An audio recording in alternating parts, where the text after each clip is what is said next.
Rook here, bringing you all the details you need to know about Reaper, the new melee DPS coming in Final Fantasy XIV's next expansion, Endwalker.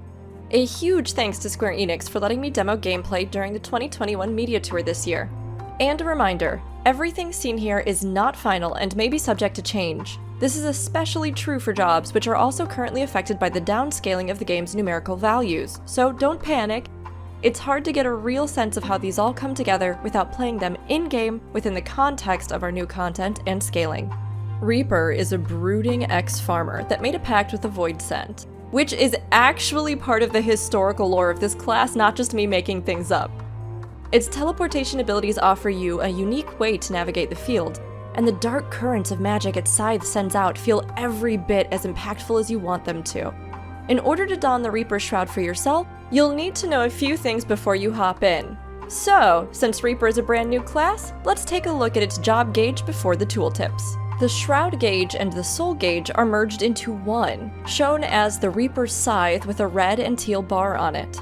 The red bar is the Soul gauge, and can be filled via the execution of certain weapon skills or by defeating enemies afflicted with Death's Design. With sufficient souls stored in the gauge, you can execute actions such as Bloodstock, Grim Swath, or Gluttony. The teal bar is the Shroud gauge, and signifies the strength of your bond with your avatar. When the gauge is sufficiently filled, you can execute Enshroud to temporarily serve as host to your avatar. Once merged with your avatar, the Death gauge will become active on your HUD. The fiery blue spirit orbs are stacks of Lemure Shroud. Upon learning the trait Enhanced Shroud, consuming these stacks will grant stacks of Void Shroud in their place, turning the icon purple. Void Shroud can then be consumed to execute actions such as Lemure's Slice or Lemure's Scythe. While the Death gauge is active, it will display the time remaining to play host to your avatar. Any Lemure Shroud stacks that haven't been converted into Void Shroud can be consumed to use powerful attacks such as Void Reaping and Communio, acquired at level 90. With the job gauge explained, let's get down to the details. If you'd like a more general summary of the job's playstyle, skip ahead. Slice delivers an attack with a potency of 300, with the additional effect increases soul gauge by 10. Waxing Slice delivers an attack with a potency of 140. Its combo action is Slice, and its combo potency is 380. Its combo bonus increases the soul gauge by 10. Shadow of Death delivers an attack with a potency of 300, with the additional effect afflicts target with Death's Design, increasing damage you deal to the target by 10% for a duration of 30 seconds. Using another Shadow of Death while Death's Design is still active on a target will extend the duration of Death's Design by 30 seconds, to a maximum of 60 seconds. This weapon skill also has the additional effect of increasing the soul gauge by 10 if the target is KO'd before the effect expires. Harp is a spell that deals unaspected damage with a potency of 300. Hell's Ingress is your unique movement ability, letting you quickly dash forward 15 yalms, with the additional effect of allowing the next Harp attack to be cast immediately for a duration of 15 seconds. In addition, it leaves behind a Hell's Gate at the point of origin, and grants Threshold to self for a duration of 10 seconds. This cannot be executed while already bound, and it does share a recast timer with Hell's Egress. Hell's Egress is the reverse, allowing you to quickly dash 15 yalms backwards, with the additional effect of allowing the next harp to be cast immediately, with a duration of 15 seconds. Its additional effect is that it leaves behind a Hell's Gate at the point of origin and grants Threshold to self with a duration of 10 seconds. Spinning Scythe is a weapon skill which delivers an attack with a potency of 140 to all nearby enemies, with the additional effect of increasing the soul gauge by 10. Infernal Slice delivers an attack with a potency of 140. Its combo action is Waxing Slice. The combo potency is 460. The combo bonus is that it increases the soul gauge by another 10. Whirl of Death is the AoE version of Shadow of Death, delivering an attack with a potency of 100 to all nearby enemies and afflicting the target with Death's Design, increasing the damage you deal to them by 10%. Like its single target equivalent, using the ability again extends the duration of Death's Design by 30 seconds to a maximum of 60 seconds, with the additional effect of increasing the soul gauge by 10 if the target is KO'd before the effect expires. Arcane Crest grants Crest of Time Borrowed to self, creating a barrier that nullifies damage totaling up to 10% of maximum HP with a duration of 5 seconds.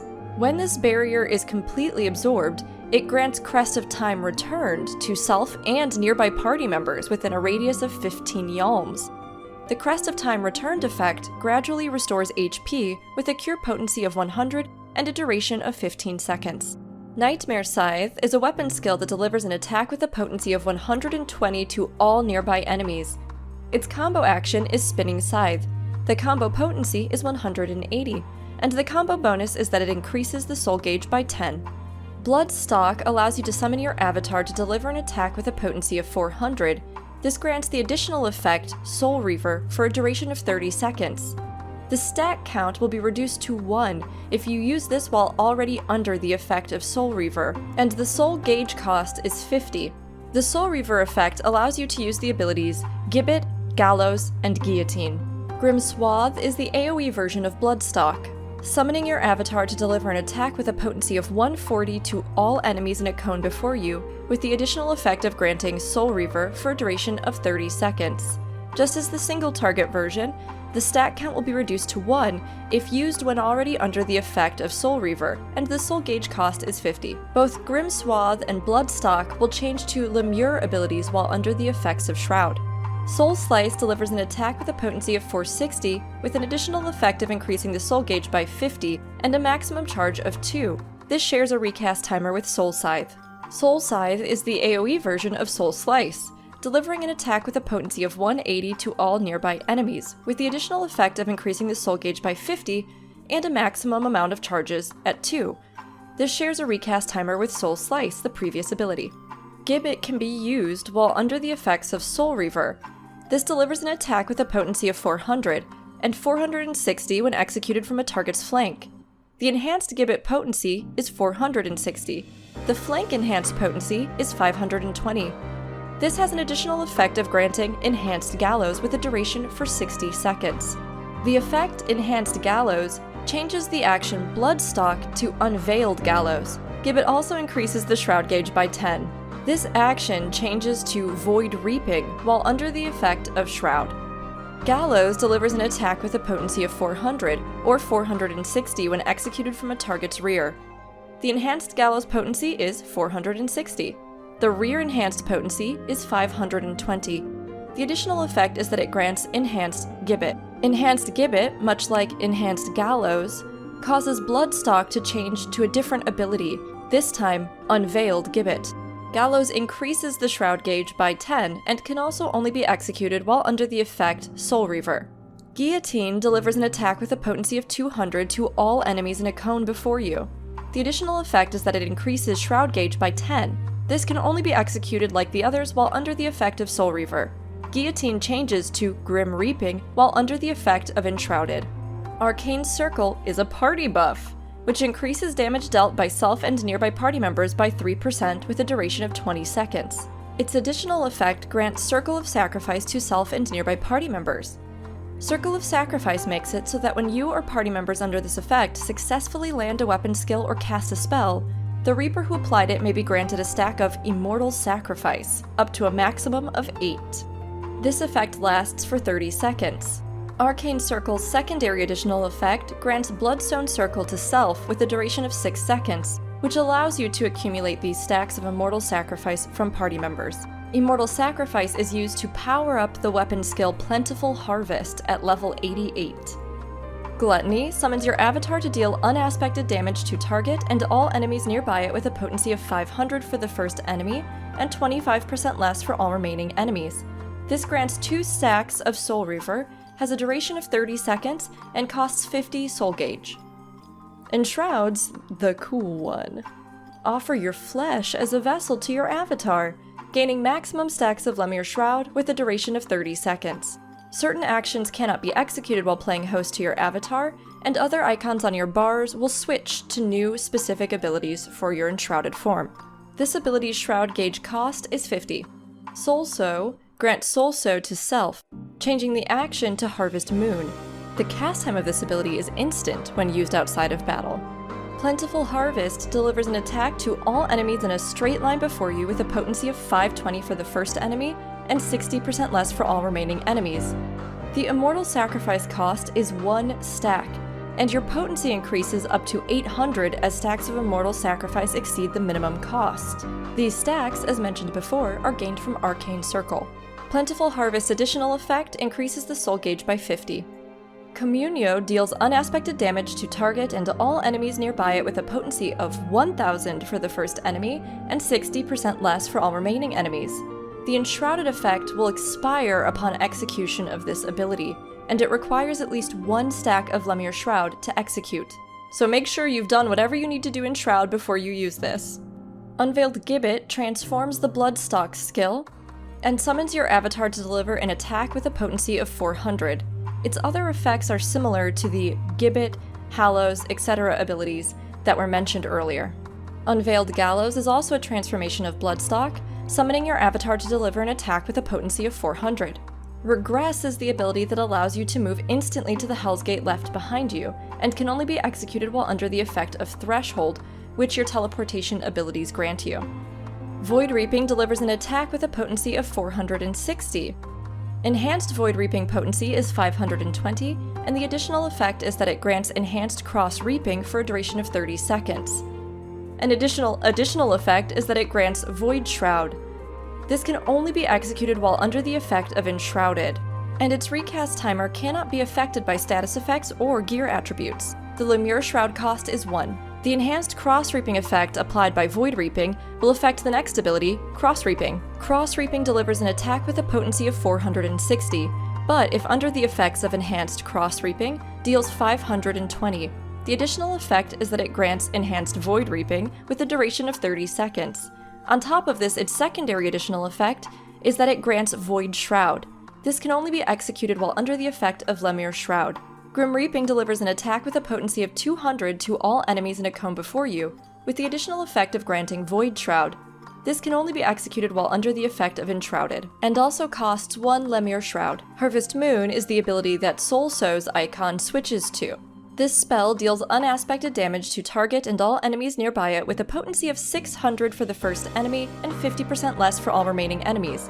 While enshrouded, Bloodstock transforms into Lemure's Slice, delivering an attack with a potency of 200 and costing 2 Void Shroud. Similarly, Grim Swath transforms into Lemure's Scythe, delivering an attack with a potency of 100 to all enemies in a cone before you and costing 2 Void Shroud.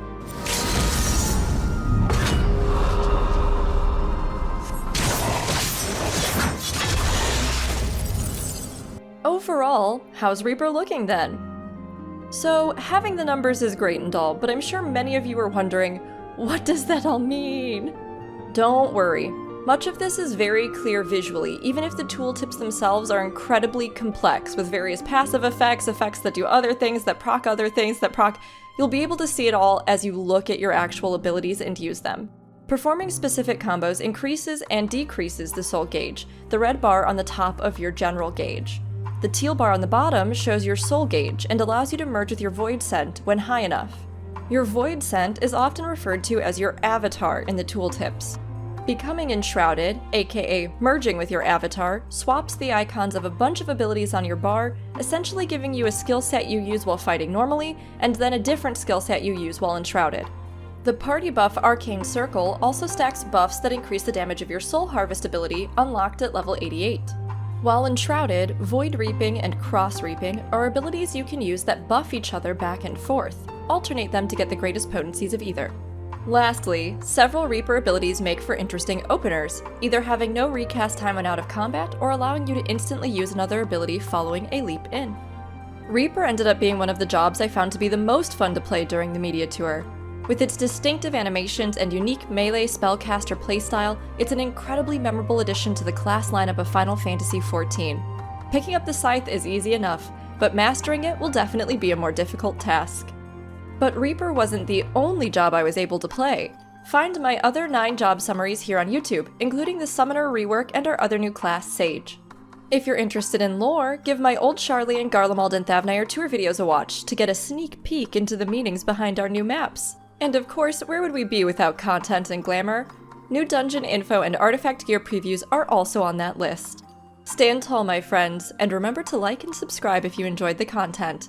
Try out Reaper for yourself in Final Fantasy XIV's upcoming expansion, Endwalker. releasing November 23, 2021, with early access starting November 19th.